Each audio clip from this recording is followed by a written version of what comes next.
सख्यांनो, शुभ सकाळ. ऋषीपंचमी आणि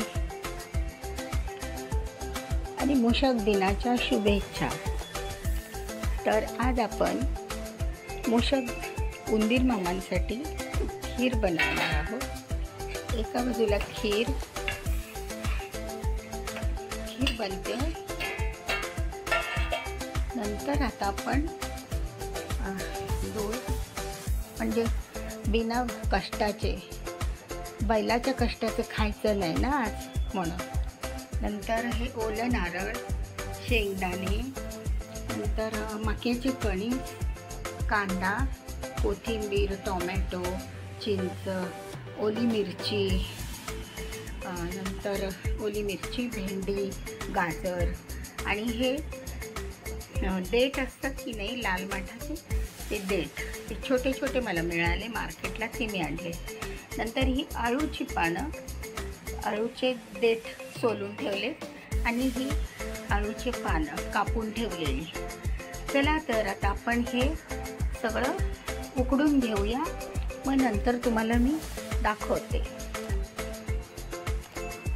भाजीशी उकडून झालेली आहे, तर आम्ही तुम्हाला फोडणी देऊन दाखवते.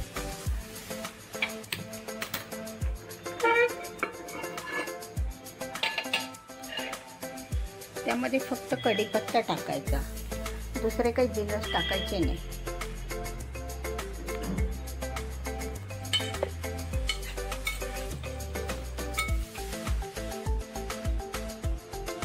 सख्यांनो, तर आपण अशी ही आज ऋषीच्या भाजीची थाळी. हे बघा, ही भाजी, ऋषीची भाजी, खीर बनवलेली ही. नंतर हा चडीचा तांदूळ, त्याचा भात आणि हे दही. तर हे असं आपलं ऋषीचं जेवण तयार आहे.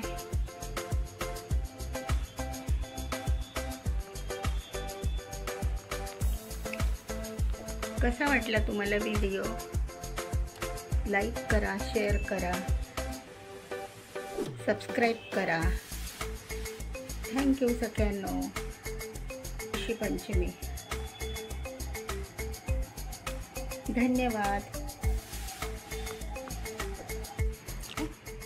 तर असे आमचे हे बाप्पा आहेत घरच्या गणपती. घरच्या बाप्पाला मी हा नैवेद्य अर्पण करते.